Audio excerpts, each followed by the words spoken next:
Bismillahirrahmanirrahim. Wassalatu wassalamu ala rasulihil karim wa ala alihi wa sahbihi ajma'in wa ala man tabi'ahum bi ihsanin ila yaumiddin.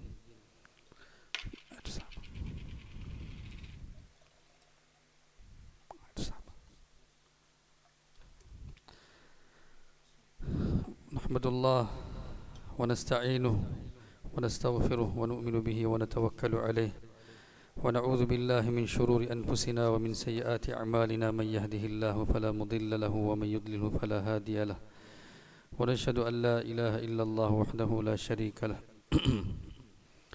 wa nashhadu anna sayyidana Muhammadan 'abduhu wa rasuluhu. Allahumma salli wa sallim ala sayyidina Muhammad wa ala alihi wa sahbihi wa sallama tasliman katsiran katsira, amma ba'd.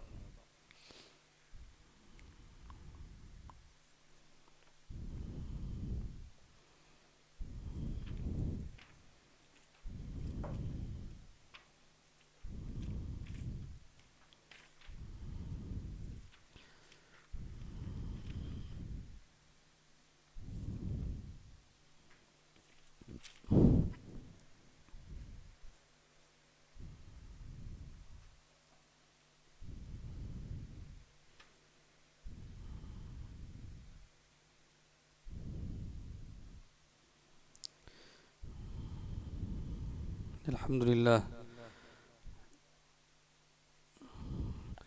hari ini kita akan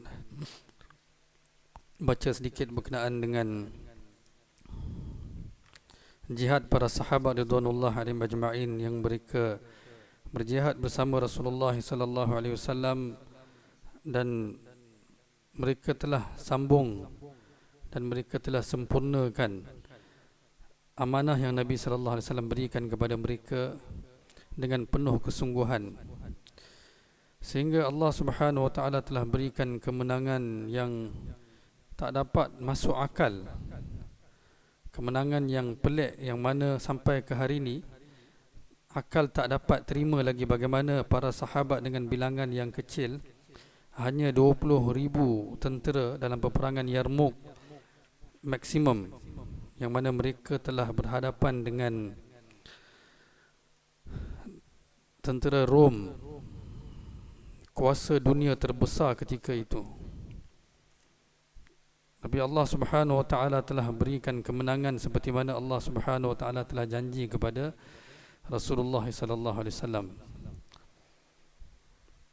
Umar bin Khattab radhiyallahu an, yang mana Allah Subhanahu wa taala telah berikan kemenangan kepada Islam zaman kegemilangan, seperti mana Ibni Mas'ud radhiyallahu anhu berkata berkenaan dengan Sayyidina Umar radhiyallahu an, kata Islam, dan kami telah mendapat kemuliaan semenjak Umar radhiyallahu anhu memeluk Islam sehinggalah ke hari ini, iaitu hari kewafatan Sayyidina Umar radhiyallahu an. Di peperangan Yarmouk ini adalah peperangan serangan orang Islam kepada tentera Rom di Syam. Dimulakan di zaman Sayyidina Abu Bakar Siddiq radhiyallahu an dan disambung oleh Umar bin Khattab radhiyallahu an. Sebelum tu lagi, sebab kita nak faham akan Masjidil Aqsa kan, seperti mana Allah Subhanahu wa taala berfirman dalam Al-Quran, subhanallazi asra bi'abdihi laylan minal masjidil haram ila al-masjidil aqsa alladhi barakna hawlahu linuriyahu min ayatina. Perjalanan Mi'raj itu daripada Aqsa ke langit, tetapi Allah kata kami jalankan Rasulullah sallallahu alaihi wasallam daripada Masjidil Haram ke Masjid Aqsa pun untuk menunjukkan Rasulullah sallallahu alaihi wasallam akan keberkatan yang ada di sekeliling Masjid Aqsa tu, linuriyahu min ayatina, di mana Rasulullah sallallahu alaihi wasallam telah lihat banyak kebesaran, dan akhirnya Rasulullah sallallahu alaihi wasallam telah bertemu dengan para anbiya alaihi salatu wasallam. Banyak nabi-nabi yang Allah utuskan ke yang al-muqaddas tu, Baitul Maqdas tu kita panggil kan, tanah yang suci itu, banyak anbiya alaihi salatu wasallam yang diutuskan ke situ, termasuklah Nabi Ibrahim alaihi salatu wasallam. Termasuklah Nabi Ibrahim AS. Dua anak Nabi Ibrahim AS, Nabi Ismail Allah Subhanahu wa taala perintahkan untuk ke Mekah, Nabi Ishaq menetap di Aqsa, di Baitul Maqdis, di Ardul Maqdas kan. Dan daripada zuriatnya lah lahir Nabi Yaqub AS, yang juga dikenali dengan nama Israel. Nabi Yaqub AS namanya lah Israel. Dan maka daripada anak kepada Nabi Yaqub alaihissalatu wassalam adalah Nabi Yusuf alaihissalatu wassalam, yang mana kerana abang-abang dia khianat dia, jatuhkan dia, masukkan dia dalam gua, dan kemudian bukan dalam gua pula, dalam telaga, dalam perigi, dan kemudian dia telah dijual oleh abang-abang dia dan dibeli oleh Malik Mesir kan. Bila dia beli, maka menetaplah Nabi Yusuf alaihissalatu wassalam di Mesir. Maka Bani Israel telah, anak keturunan Nabi Yaqub ni telah pergi ke Mesir. Oleh kerana itulah pemerintah-pemerintah di Mesir ni dipanggil dengan gelaran Fir'aun. Maka Fir'aun ni dia menzalimi siapa? Bani Israel ni lah. Bani Israel ni adalah keturunan Nabi Ibrahim alaihissalatu wassalam. Daripada Nabi Ibrahim, Nabi Ishaq, anak kepada Nabi Ishaq adalah Nabi Yaqub, yang dikenali juga dengan nama Israel. Nabi Yusuf alaihissalatu wassalam berada di Mesir, maka daripada situ pergilah Bani Israel daripada Syam ke Mesir, ke Egypt kan. Daripada situlah maka bila Fir'aun buat kezaliman demi kezaliman, Allah Subhanahu wa taala utuskan Nabi Musa alaihissalatu wassalam. Bila Allah Subhanahu, saya pendekkan cerita ni, hanya maksudnya background saja, saya cepat-cepat saya akan habiskan. Nabi Musa alaihissalatu wassalam telah dakwah Fir'aun, tapi dia ingkar. Fir'aun yang paling besar, Fir'aun, semua pemerintah mereka dinamakan dengan gelaran Fir'aun. Maka Allah Subhanahu wa taala telah kalahkan ataupun telah tenggelamkan Fir'aun dan pengikut-pengikutnya, dan Allah berikan kemenangan kepada Nabi Musa alaihissalatu wassalam. Bila Allah berikan kemenangan, perintah Allah Subhanahu wa taala untuk balik ke Ardul Muqaddas, balik ke tanah suci itu kembali. Maka dia kata udkhulul ardal muqaddasata allati kataballahu lakum, kembalilah, masuklah kembali ke tanah itu, baliklah ke sana kembali. Maka pengikut Nabi Musa Bani Israel kata, kami nak pergi macam mana? Inna lan nadkhulaha abadan hatta, kata kami tak nak pergi sana. Sebab apa? Ada kaum Amalikah di sana, mereka ni kuat, mereka ni zalim. Kalau kami pergi sana, kami akan dibunuh. Tapi Nabi Musa kata tak, Allah telah janjikan, qala rajulani minal ladzina yakhafuna an'ama Allahu 'alaihim wadkhulu 'alaihimul bab. Ada dua orang di kalangan mereka yang mana beriman kepada Allah. Dia kata tak, kamu masuk saja, Allah akan bagi. Fa idza dakhaltumuhu fa innakum ghalibun wa 'ala Allahi fatawakkalu in kuntum mu'minin. Kamu masuk saja, Allah akan beri kemenangan kepada kamu. Tapi mereka kata tak payahlah. Kata, wahai Nabi Musa, engkau pergilah, kami tunggu sini, dah menang nanti bagi tahu kami mai. Kata izhab anta wa rabbuka faqatila innaha huna qa'idun. Kata pergilah Nabi Musa dengan kaum, dengan Tuhan kamu, kau pergilah perang mereka. Bila menang nanti bagi tahulah. Bila menang nanti bagi tahu, kami datanglah duduk sana. Begitu sekali Nabi Musa, Bani Israel ni, walaupun Allah telah turun tunjuk mereka mukjizat demi mukjizat, Allah berikan kemenangan demi kemenangan, Allah hancurkan kebatilan, kezaliman Fir'aun, raja yang zalim pun Allah telah tewaskan depan mata mereka. Bagaimana Allah telah musnahkan Fir'aun pun masih mereka tak yakin lagi. Maka Nabi Musa AS ketika itu kata, ya Rabbi inni la amliku illa nafsi, kata ya Allah, aku wa akhi, kata aku tak ada apa-apa ya Allah kecuali aku dan adik aku. Maka fafruq bainana wa bainal qaumil fasiqin, maka kau pisahkanlah aku daripada orang-orang yang fasik ni. Maksudnya aku tak boleh buat apa-apa lagi. Maka di sini terhentilah, maksudnya mereka tak nak pergi ke sana, tak nak dapatkan balik Baitul Maqdis tu kepada orang Islam, dia orang tak nak buat. Amalikah ni telah menjajah, Allah perintahkan mereka untuk sucikan. Sebab itulah tempat para anbiya alaihi salatu wasalam. Ramai para anbiya alaihi salatu wasalam yang diutuskan di tanah itu dan dikebumikan di sana. Dan Allah telah pilih tanah itu sebagai tanah yang suci. Ardal lati barakna fiha, tanah yang suci dan sekeliling dia pun suci. Maka selepas itu, kaum yang datang selepas itu, mereka pula kata, sekarang ni kami bersedia untuk perang mereka. Sebab apa? Sebab mereka telah keluarkan, halau kami daripada tanah kami, daripada rumah kami, maka kami nak perangi mereka. Maka kata, ya Allah, utuskanlah seorang ketua kepada kami yang akan memerangi mereka. Jadi siapa ketua tu? Maka Allah Subhanahu wa taala hantar Talut. Falamma fasala Talut bil junud, Talut datang, Allah Subhanahu wa taala utuskan. Maka dalam itu pun mereka mula kata, siapa ni Talut, orang miskin, takkanlah dia nak tewaskan. Dia kata Jalut tu dia memang badan pun besar, tough, kuat, tengok pun takut. Tapi Allah Subhanahu wa taala telah perintahkan, maka dia kata, Talut kata, kemenangan akan dapat dengan dasar takwa, bukan dengan dasar kekuatan yang kamu ada, kan? Tapi diorang masih tak nak dengar juga. Dalam perjalanan dia kata, okey, sekarang Allah akan uji, jangan minum air. Kecuali satu teguk bolehlah, semua minum juga air. Dia kata, habislah kau langgar perintah Allah lagi, kan? Maka Allah Subhanahu wa taala telah lemahkan mereka, kecuali segelintir daripada mereka, yadhunnuna annahum mulaqullah. Dia kata, mereka kata apa? Kam min fi'atin qalilatin ghalabat fi'atan katsiratan biiznillah. Mereka yakin bahawa dengan golongan kecil ni Allah boleh beri kemenangan kepada golongan yang besar. Dan ketika itu salah seorang peserta dalam tentera itu adalah Nabi Daud alaihissalatu wassalam. Wa qatala Daud Jalut. Maka Nabi Daud lah, masa tu belum jadi Nabi lagi, dia telah bunuh Jalut, dan kemudian Allah Subhanahu wa taala kerana keberanian dan ketakwaan dia, Allah jadikan dia Nabi. Ini latar belakang tentang Israel ni. Jadi Nabi Daud alaihissalatu wassalam lah yang telah bunuh mereka, dan mereka telah ambil balik tanah tu, tempat tu, kerana tempat tu tempat tanah suci selepas Masjidil Haram, tempat yang suci. Ini background dia yang semua orang kena tahu apa sebenarnya sejarah dia dan siapa.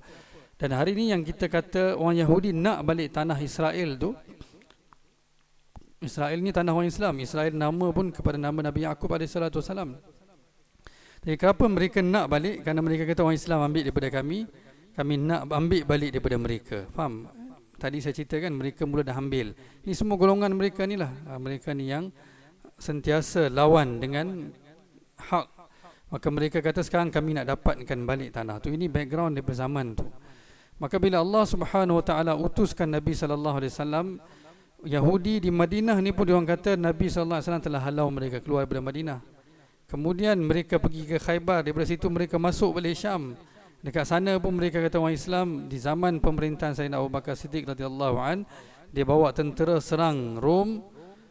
Dia serang Rom, dan kemudian Allah Subhanahu wa taala berikan kemenangan kepada mereka satu persatu, sehinggalah tentera yang dipimpin oleh Abu Ubaidah dan Amir ibn al-Jarrah, dan juga komando dia masa itu adalah Khalid bin Walid, Allah Subhanahu wa taala berikan kemenangan satu demi satu. Kemenangan yang orang dapat ni luar biasa. Sebab tu kata memang tak boleh nak imagine macam mana mereka dapat kemenangan. Itulah yang peristiwa-peristiwa yang berlaku yang terkenal, bagaimana Khalid bin Walid telah berhadapan dengan tentera Rom, dan tentera Rom pun menggeletar depan dia. Seperti mana yang kita tahu, satu hari peperangan Yarmouk ni berjalan lama, bukan sekejap. Satu hari kan, panglima daripada Rom ni dihantar seorang wakil pahlawan dia, kata untuk mereka mubarazah dulu, itu bincang dulu dengan Khalid bin Walid sebelum mulakan peperangan. Jadi pahlawan ni bawa lah seorang dia punya anak buah dia, kata bila sampai nanti kat depan Khalid, nanti depan ketua ataupun depan ketua pasukan Islam, kau pujilah tentang aku. Dia pun puji kan. Dia kata bagi tahulah, kata saya punya ketua ni adalah orang yang tak pernah tewas, yang tak pernah undur, yang tak pernah mengalah, kan, itu dan ini. Supaya dia kata ketua pasukan Islam takut bila dengar. Dah habis dia cakap semua, Khalid tanya dia, tahu tak saya siapa? Dia kata, saya lah Khalid bin Walid. Dengar tu dia terus lari. Mereka ni memang gementar dengan nama Khalid bin Walid sekalipun. Sebab itulah bila Sayyidina Umar radhiyallahu anhu dilantik jadi khalifah pertama sekali, dia lucutkan jawatan Khalid bin Walid. Tahu sebab apa? Sebab dia tak nak orang Islam kata kemenangan ini adalah kerana individu, bukan. Kerana jemaah yang mana taat kepada perintah Allah. Oleh kerana itu, dan Khalid bin Walid pun faham perkara itu dengan sempurna. Kita yang over emosi atas perkara ni. Bila Sayyidina Umar radhiyallahu anhu utuskan Abu Ubaidah al-Jarrah, ni semua ni ada kena mengena dengan Futuhat Baitul Maqdis ni, pembukaan kota Maqdis ni. Bila diutuskan Abu Ubaidah al-Jarrah sebagai ganti kepada Khalid bin Walid, Abu Ubaidah tak cakap langsung, dia tak bagi tahu apa pun kepada Khalid bin Walid yang Umar telah hantar dia untuk menggantikan Khalid bin Walid. Tapi sehinggalah Khalid sendiri dapat tahu. Dia kata kenapa tak bagi tahu? Dia terus ke depankan Abu Ubaidah, dia belakangkan diri dia. Begitu rendah diri sekali Khalid bin Walid dalam setiap perkara. Khalid bin Walid ni ada hubungan dengan Sayyidina Umar radhiyallahu anhu, kan, dia ada hubungan tali persaudaraan juga dengan Sayyidina Umar radhiyallahu anhu. Jadi maka mereka telah berjaya daripada mula mereka serang masuk ke kota Syam, sehinggalah mereka buka Damsyik, Damaskus, dan Sayyidina Umar radhiyallahu anhu telah lantik Yazid bin Abu Sufyan sebagai gubernur sana, dan kemudian mereka terus maju ke Jerusalem.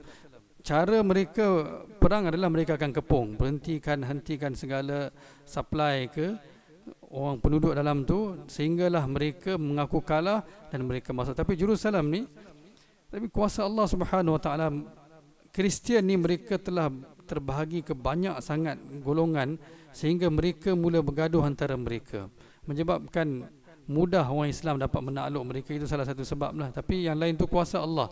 Sebab apa? Bila mereka berhadapan 20,000 telah berhadapan dengan ratusan ribu tentera Rom. Bukan sedikit, yang mereka memang well trained. Tapi dalam peperangan Yarmouk yang mana 60 orang Islam berhadapan dengan 60,000, ini peperangan nak menuju ke Baitul Maqdis ni lah. 60 orang Islam berhadapan dengan 60,000 tentera orang Arab saja. Masa tu Khalid bin Walid diserang 20 kali. Tuan-tuan kena tahu, dalam perang kalau diserang sekali pun kita dah out dah. Maksudnya bukan kita mati. Kalau kita berjaya lawan pun kita akan penat dan kita tak boleh buat apa dah lepas tu. Dia kata mereka serang saya 20 kali. Dan serangan tu bukan daripada individu. 20 kali diserang. Khalid bin Walid, dia punya taktik dalam peperangan tu, mula-mula dia kata buat satu saf. Sebab tu Allah sebut dalam surah Saf, innallaha yuhibbul ladzina yuqatiluna fi sabilihi saffa. Mereka berdiri dengan saf yang lurus. Dia kata jangan, pastikan saf tu tidak patah. Dalam tu Fadl bin Abbas, Zubair bin Awam, Sa'ad bin Muaz bin Jabal, sahabat besar-besar dalam tu. Dia bawa semua pergi. Dalam masa mereka nak berhadapan dengan 60,000 ni, ini peperangan Yarmouk ni sejarah. Bila mana tentera Rom satu hari mereka buat keputusan, kata biarlah hari ni orang Arab yang berhadapan dengan orang Arab. Dia kata yang lain jangan masuk campur. Orang Rom jangan masuk campur, hantar orang Arab saja untuk menentang para sahabat ni. Maka 60,000 Banu Ghassan mereka telah datang. Masa tu Khalid bin Walid jumpa Abu Ubaidah, dia kata bagilah aku 30 orang. Dia kata Abu Sufyan kata 30 orang, kata kau gila ke apa? Masa itulah Khalid bin Walid kata dialog yang paling famous. Dia kata, apa Abu Sufyan sebelum masuk Islam berani, selepas masuk Islam penakut ke? Abu Sufyan kata bukan begitu, aku cakap tentang keadilan. Dia kata korang bawa lah 60 orang. Maka dia kata okeylah 60 orang. Dia telah pilih, masa itulah dia pilih, dia sendiri pilih. Dia kata aku tahu, dia kata sebab apa aku tahu, di kalangan tentera Islam ni ada beberapa ramai orang daripada para sahabat yang kalau mereka angkat tangan Allah tak akan tolak doa mereka. Maka dia kata mana aina Fadl bin Abbas, aina Zubair bin Al-Awam. Dia kata mana Fadl bin Abbas, bangun. Mana Zubair bin Awam, bangun. Dia kata mana Abdullah bin Umar, bangun. Semua sahabat-sahabat besar. Dan kalau mati itu memang habis semua. Dan kebanyakan Ansar. Orang Ansar kata kepada Khalid, engkau sengaja, Muhajirin kau pilih sikit, Ansar kau pilih banyak, engkau nak kami mati. Dia kata bukan. Khalid kata aku sendiri melihat dengan mataku setiap kali Nabi dalam kesusahan, orang Ansar yang telah maju ke depan, dan kerana orang Ansar Allah berikan kemenangan. Dan sebab itulah aku panggil kau. Maka mereka berhadapan dengan ni. Khalid bin Walid ni dia memang dia military champion lah. Dia memang dia punya kefahaman yang Allah Subhanahu Wa Taala berikan kepada dia luar biasa. Jadi dia mula-mula dia kata okey, beri dalam saf semua, jangan putus saf. Tapi bila terputus saf, ialah bila serangan demi serangan mesti terputus, maka dia telah buat kumpulan kecil-kecil 6. Jadi 6 ni telah kepung semua tentera tu dengan kuasa Allah Subhanahu Wa Taala. Dan mereka kejar dia orang semua lari patah balik. Tetapi bukan mudah 60,000 dengan tentera yang bersenjata. 60 orang lawan. Bila pertama sampai je Khalid bin Walid bawa 60 orang ni berhadapan dengan 60,000 ni, dia akan ada mubarazah kan. Maka panglima dia datang ke depan, dia jumpa Khalid, kata tahu pun takut kan. Dia kata aku tahu kau datang nak berdamai kan. Khalid kata berdamai apa? Dia kata kau datang nak berdamai kan. Tengoklah, kata hari ni aku akan letak syarat-syarat sampai kau akan malu. Khalid kata kau cakap apa ni? Kata kau bukan datang untuk berdamai ke, datang dengan 60 orang? Kata tak ada, kami datang nak fight lah, nak bergaduh lah. Maka dia kata kepada Khalid bin Walid, kata pergi baliklah. Dia kata pergi balik. Dia kata aku tak nak nanti ibu-ibu orang Arab mereka menghina kami, kata kami telah bunuh anak-anak mereka. Dia orang Arab juga. Khalid kata, engkau kalahkan kami dulu, baru kau cakap tentang yang lain. Kata, engkau kalahkan kami dulu. Maka diorang ni subhanallah, amal diorang yang menyebabkan Allah berikan kemenangan, sehinggalah mereka maju ke depan, mereka kepung Jerusalem, dan mereka dapat akhirnya mereka sendiri, ketua dia punya gubernur sendiri bersedia untuk serahkan kunci. Dia kata dengan syarat, dia kata khalifah kamu kena datang ambil kunci itu. Mereka pun mesyuaratlah ketika itu. Mereka kata macam inilah nak panggil Sayyidina Umar daripada Madinah. Dia kata Khalid ni muka dia pun ada iras Sayyidina Umar, memang ada. Dia kata hantar dia. Dia kata biar dia yang ke depan, mana dia orang kenal, biar dia yang ambil. Maka Khalid bin Walid pun pergilah ke depan. Bila masuk je ke dalam istana dia orang buka kitab dia. Dia pergi kat dinding, dia buka kitab dia tengok. Dia kata serupa tapi bukan orang tu. Dia kata dekat-dekat ada iras, tapi bukan dia. Kata, dalam kitab kami dah tulis dah siapa yang akan membuka kota Baitul Maqdis ni. Kalau betul orang tu yang datang, kami akan serahkan. Dia kata, dalam kitab kami, dalam kitab yang kami ada ni dah tulis dah siapa yang akan datang dan akan membuka kota Maqdis ni, Baitul Maqdis ni. Kalaulah dia yang datang, kami akan serahkan. Maka mereka hantar berita kepada Sayyidina Umar. Sayyidina Umar datang dengan khadam dia. Dalam perjalanan diorang naik satu unta bergilir-gilir. Amirul Mukminin bergilir-gilir naik unta. Sekejap dia jalan, sekejap dia naik unta, kan? Bila kebetulan bila sampai ke Baitul Maqdis, giliran naik unta tu adalah giliran khadam dia. Dia kata kepada Amirul Mukminin, dia kata, wahai Amirul Mukminin, biar engkau sajalah yang teruskan sebab nak sampai dah. Takkanlah aku nak duduk atas unta, engkau pegang tadi unta aku. Kan nanti dia orang nampak, dia orang tengah tunggu-tunggu ni, khalifah Amirul Mukminin.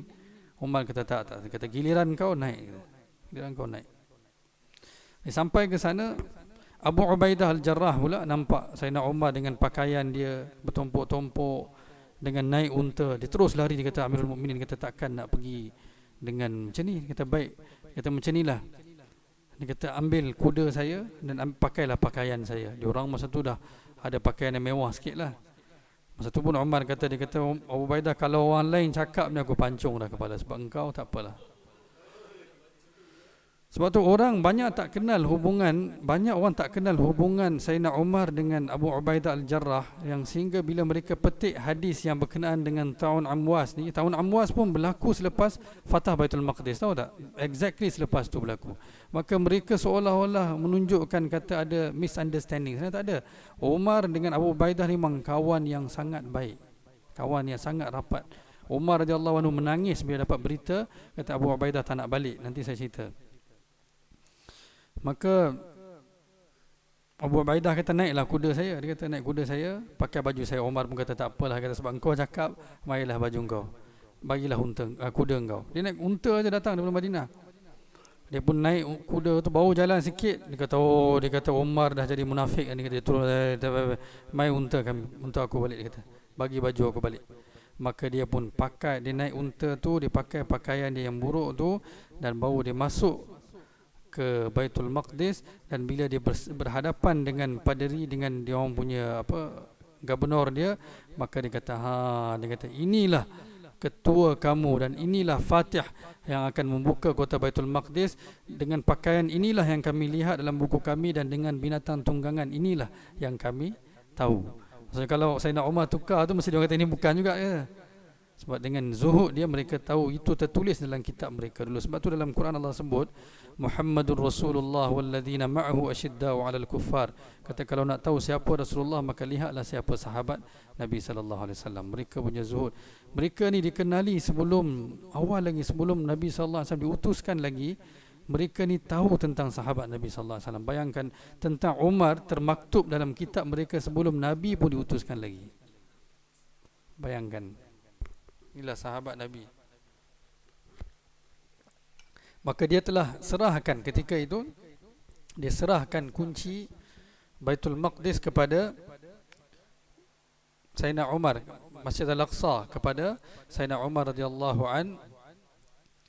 Dan Sayyidina Umar radhiyallahu anhu telah serahkan kepada satu keluarga yang tinggal berdekatan dengan Masjid Al-Aqsa, berikan kepada mereka kunci church mereka yang terbesar yang ada di situ. Jadi di situlah Sayyidina Umar radhiyallahu anhu telah letakkan syarat-syarat pemerintahan Islam, dipanggil syurut Umariyah kan, yang mana diletakkan kata mereka tak boleh bina lagi tempel-tempel mereka di sana, mereka tak boleh bina lagi church mereka di sana, dan mereka tak dapat lagi, tak boleh lagi bunyikan loceng-loceng church mereka, hanya azan akan berkumandang. Dia orang Yahudi ni memang mereka dah anti orang Islam ni, pasal mereka kata mereka nak juga balik tanah tu dan mereka nak juga ambil, sedangkan mereka tahu kata itu memang milik orang Islam daripada awal lagi. Tapi mereka kata tak. Mereka kata tengok kami pergi Madinah pun dia orang halau, kami pergi Khaybar pun dia orang halau, kami duduk kat ni, kami dekat border Syam pun mereka halau kan, dah masuk ke Syam pun mereka halau kami, sedangkan mereka ni memang pengkhianat daripada awal lagi. Satu pengkhianatan ialah mereka tak nak menerima Nabi Muhammad sallallahu alaihi wasallam sebagai rasul kerana ego mereka. Itulah mereka perang dengan Kristian. Sebab apa mereka kata? Sebab bila Nabi Isa AS diutuskan di sana juga, mereka kata tak boleh jadi ada kitab yang boleh gantikan Taurat. Dia kata mana boleh, kami tak nak terima. Kemudian bila Nabi Muhammad SAW utuskan, kami tak nak terima. Maka mereka telah menyimpang dan mereka telah sesat, dan kemudian mereka lawan pula dengan orang Islam, yang mana tanah tu memang tanah orang Islam. Allah Subhanahu Wa Taala pelihara. Dan daripada awal lagi bila Nabi SAW mula solat kan, perintah Allah Subhanahu Wa Taala untuk arah kepada Hajar Aswad, dan Hajar Aswad ni dia memang straight kepada Masjid Al-Aqsa, straight kepada Masjid Al-Aqsa.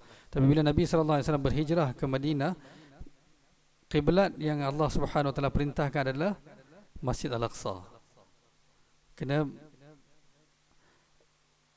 maksudnya menghadap kepada Masjid Al-Aqsa, bukan Baitullah lagi. Tapi sebenarnya kiblat asal memang daripada dulu, daripada zaman Nabi Ibrahim AS adalah Baitullah.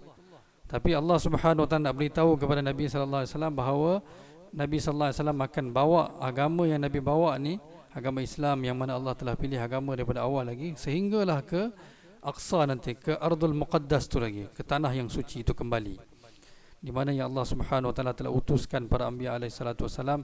Dan mereka ni di sana mereka bunuh para anbiya alaihi salatu wasalam. Mereka bunuh banyak nabi-nabi, mereka bunuh. Zalika bi annahum kanu yaqtuluna al-anbiya bighairi haqq, Allah sebut mereka bunuh. Nabi sallallahu alaihi wasallam, maksudnya Allah nak beritahu kepada Rasulullah, kata at the end kamu akan sampai ke sana dan semua tu akan menjadi milik orang Islam, dan pemerintahan Islam lah akan memerintah tempat. Tapi mereka kata tidak. Orang Yahudi yang degil daripada awal tu, mereka kata kami nak balik tempat tu dan kami nak hidup pun dengan cara kami tak nak beriman kepada Allah, kami tak nak terima Rasulullah sebagai Rasul. Sebab apa? Dia bukan daripada keturunan kami, dan dia bukan membaca kitab kami Taurat. Itu saja. Itulah yang menyebabkan berlakunya perselisihan demi perselisihan, dan diorang sentiasa menyalahkan orang Islam, kata orang Islam lah halau kami daripada sini ke sana, kami nak balik tempat tu, sedangkan kan Nabi Musa saya cerita tadi kan, Nabi Musa AS kata itu tanah yang Allah Subhanahu Wa Taala nak berikan kepada Bani Israel, diorang pegang kepada kata-kata Nabi Musa AS, sedangkan Nabi Muhammad dah diutuskan, sekarang mereka wajib beriman kepada Nabi Muhammad, barulah mereka akan dapat tempat tu. Innal arda yarisuha ibadiyas salihun, Allah kata dalam Zabur yang Nabi Daud AS Allah berikan kepada Nabi Daud yang saya sebut tadi, yang telah tewaskan Amalika akhirnya. Allah dalam kitab tu Allah tulis, walaqad katabna fiz zaburi min ba'di dzikri annal arda yarisuha ibadiyas salihun, kata tanah ni hanya kami akan berikan kepada hamba-hamba Allah yang salih. Jadi peperangan kita adalah untuk para sahabat ni, mereka berperang dengan pedang ni untuk tegakkan agama, maksudnya untuk sampaikan agama. Kita banyak orang kata sahabat dia orang defend, tak ada. Sahabat bukan defend, sahabat attack. Sahabat attack untuk sebarkan agama Islam, untuk sampaikan. Sebab tu kata mereka akan bagi 3 pilihan, sama ada beriman, ataupun duduk bawah kami bayar jizyah, ataupun kami akan, kalau itu pun kamu tak mahu, kami akan perangi kamu dan kami akan bunuh kamu. Para sahabat ni perang, itu perintah Allah untuk perangi mereka. Qatilul ladina la yu'minuna billah wala bil yaumil akhir wala yuharrimuna ma harramallah. Pergi perangi mereka. Maka mereka perang mereka dan mereka paksa kena taat kepada perintah Allah. Kalau tak nak, tak apa, duduk bawah kami. Sebab pemerintahan atas muka bumi ini pasti mestilah mengikut syariat Allah yang Allah tetapkan. Orang lain tak boleh. Tak ada orang lain yang boleh memerintah. Tapi mereka tetap, kami nak juga pemerintahan tu, kami akan memerintah seperti mana kami mahu. Maka mereka jadi musuh lah. Dia sampai ke hari ini mereka jadi musuh orang Islam. Jadi Allah Subhanahu Wa Taala tak tetapkan hidayat untuk mereka kerana mereka degil. Kedegilan mereka, kesombongan mereka. Sebab tu kata dalam diri orang Islam hari ini pun kalau ada sedikit pun kesombongan kan, keegoan, dia pun tak akan dapat hidayat. Akhirnya dia pun akan terkeluar daripada kebenaran. Sebab tu kita lihat Khalid bin Walid, walaupun Allah Subhanahu Wa Taala telah berikan kemenangan yang besar, dia pergi ke Parsi kan, ke Iraq, Iran kan, bila dapat berita perlu bantuan, dia patah balik terus, dia tanpa soal sedikit pun pada Sayyidina Umar. Itu Khalid bin Walid, ketaatan dia, rendah diri dia, tanggisan dia, masa nak meninggal dunia dia menangis. Dia kata dia kata lebih 200 peperangan yang aku telah sertai dan tak ada satu jengkal pun di tubuh aku yang mana tak ada panggil apa? Parut. Tapi hari ini aku mati di atas katil, dia sedih. Ulama kata tapi dia pedang Allah, mana boleh pedang Allah patah, mana boleh tewas kan di jalan Allah. Tapi itu pun dia rendah diri. Itulah para sahabat ridwanullah alaihim ajmain. Selepas fatah Baitul Maqdis lah, Allah Subhanahu Wa Taala telah uji para sahabat dengan Ta'un Amwas. Maka datanglah Ta'un, dan ketika itulah para sahabat besar-besar yang telah menyertai peperangan ini, Yarmouk ni, mereka semua telah syahid di jalan Allah Subhanahu Wa Taala. Di situlah syahid Fadl bin Abbas, di situlah syahid Yazid bin Abu Sufyan, situlah syahid Abu Ubaidah Amir bin Al-Jarrah, Mu'adh bin Jabal, dan banyak lagi sahabat-sahabat besar yang syahid dalam Ta'un tu. Allah Subhanahu Wa Taala berikan mereka mati syahid dengan Ta'un tu. Itu berlaku ketika itu. Cuba kita tengok apa yang berlaku kita punya zaman ni. Dia punya apa, kita panggil apa, sintetik, replika balik kan. Dia mulakan daripada Ta'un yang dia orang ciptakan, dan dia orang nak dapatkan balik Baitul Maqdis. So dia terbalikkan balik. Dia mula daripada mana ending tu, dia restart balik. Faham? Dia tahu sejarah kita. Kata bila dia orang dapat Baitul Maqdis, kemudiannya Allah Subhanahu Wa Taala hantar wabak dan mereka ni semua syahid. Maka dia kata kita mulakan balik daripada situ, walaupun benda tu kita buatlah daripada lab ke whatever, dan kita lemahkan mereka dan kita dapatkan balik Baitul Maqdis. Itu semua atas dasar permusuhan, kebencian, dan planning mereka memang berterusan. Walan tarda ankal yahud walan nasara hatta tattabi'a millatum. Kata mereka tak akan sesekali redha dengan kita, sehinggalah kita ikut mereka. Dan mereka tahu alladzina atainahumul kitaba ya'rifunahu kama ya'rifuna abna'ahum. Kata mereka ni kenal Nabi Muhammad macam mana mereka kenal anak-anak mereka di zaman tu lagi. Mereka tahu. Umar pun dia orang kenal, apatah lagi Nabi sallallahu alaihi wasallam. Sayyidina Umar pun mereka kenal, Sayyidina Abu Bakar pun mereka kenal dalam kitab dia orang. Apatah lagi Nabi Muhammad, tapi kerana ego mereka kata fanabazuhu wara azhurihim washtaru bihi samanan qalila fabi'sa ma yashtarun. Mereka kata tak boleh terima. Itulah apa, siapa Safiyah binti Huyai kan, bapa dia sendiri. Dia bila Nabi sampai ke Madinah, dia kata dia tahu. Dia orang tanya betul, dia kata memang dia lah, tapi dia kata aku tak boleh terima. Sedangkan dia orang tunggu. Maulana Yusuf rahmatullah alaih kata Nabi Musa tadi saya ceritakan, dia bawa mereka ni Bani Israel selepas mereka menang, mereka tewaskan Fir'aun, untuk mengerjakan haji. Bila sampai ke Mekah, on the way back sampai ke Madinah, Nabi Musa bagi tahu kepada Bani Israel ni, kata di sinilah Nabi akhir zaman akan diutuskan. Maka orang-orang Yahudi, orang-orang ni lah Bani Israel ni, kata oleh itu kami akan menetap di sinilah, kami nak tunggu. Itulah Banu Quraidah, Banu Qainuqa, Banu Nadir. Mereka ni adalah pengikut Nabi Musa alaihissalatu wassalam. Tapi bila Nabi sampai, mereka tolak. Oh tak ada, kami tak nak terima. Sedangkan mereka tunggu. Mereka katakan Nabi Musa, kami nak duduk sini, kami nak berkampung kat sini, supaya Nabi akhir zaman datang nanti kami nak beriman dengan dia. Tapi mereka ingkar. Sebab itulah kata Allah Subhanahu Wa Taala bagi hidayat kepada siapa yang mahukan hidayat. Siapa wayahdi ilaihi may yunib. Siapa yang mahukan, siapa yang serah diri, yang kembali kepada Allah, yang minta, mereka saja yang Allah akan berikan. Mereka ni tak nak. Mereka ni tak nak, mereka kata tak nak. Sedangkan mereka ni sebelum mereka meninggal dunia yang duduk kat Madinah tu, mereka akan buat wasiat. Kata nanti ke anak-anak dia orang, kata nanti Nabi datang kan, bagi tahu kepada Nabi kami telah beriman dengan dia. Dan dia orang wasiat kepada anak-anak mereka, bila datang nanti Nabi bantu dia. Tapi bila Nabi datang, dia orang ni lah yang menentang Rasulullah sallallahu alaihi wasallam. Tapi mereka play victim lah, kata orang Islam yang halau kan. Sedangkan mereka yang menzalimi Nabi sallallahu alaihi wasallam di Madinah. Di Mekah musyrikin, di Madinah orang Yahudi.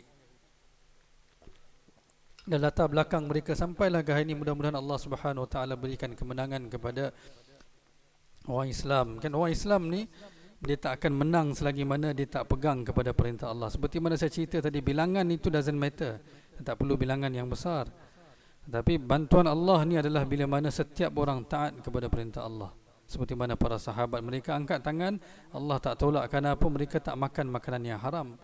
Mereka jauhi perkara yang syubhah, mereka bertakwa kepada Allah, mereka takut hanya kepada Allah. Itulah yang saya cerita tadi, yang mana tentera yang pergi serang Amalikah tu, dia kata sedikit saja di kalangan mereka yang kata kam min fi'atin qalilatin ghalabat fi'atan katsiratan biiznillah. Kata sentiasa kebiasaannya golongan kecil inilah yang mendapat kemenangan ke atas tentera-tentera yang besar. Mulai Yusuf rahmatullah alaih kata, dengan golongan kecil yang ada ni sudah memadai, dan dengan golongan yang kecil ni Allah Subhanahu wa taala boleh berikan kemenangan. Allah tak perlu pun kepada golongan yang besar, tentera yang besar. Ini tuan-tuan yang sedikit ni pun kalau betul-betul pegang. Sebab tu kata kita kena hari-hari muhasabah. Kata saya hidup untuk apa? Apa yang saya sedang buat? Kan, kalau betul kita berjuang untuk agama Allah, Allah pasti beri kemenangan. Kita tak perlu pergi sana pun Allah boleh bagi kemenangan kan. Insya-Allah tuan-tuan Maka insya-Allah semoga Allah Subhanahu wa taala jadikan sahabat sebagai qudwah kita, sebagai contoh kita, dan supaya kita dapat ikut kehidupan mereka, dan Allah berikan kita kejayaan sehingga nafas terakhir kita kena berjuang di jalan Allah sedikit sebanyak, tapi jangan kita sesekali tinggal. Subhanallah bihamdi, subhanakallahumma bihamdika, nasyhadu an la ilaha illa anta, nastaghfiruka wa atubu ilaik. Bismillahirrahmanirrahim. Wassalatu wassalamu ala rasulihil karim wa ala alihi wa sahbihi ajma'in. اللهم إنا نسألك من خير ما سألك منه نبيك محمد صلى الله عليه وسلم ونعوذ بك من شر ما استعاذك منه نبيك محمد صلى الله عليه وسلم وأنت المستعان وعليك البلاغ ولا حول ولا قوة إلا بالله العلي العظيم صلى الله على سيدنا محمد وعلى آله وصحبه أجمعين والحمد لله رب العالمين.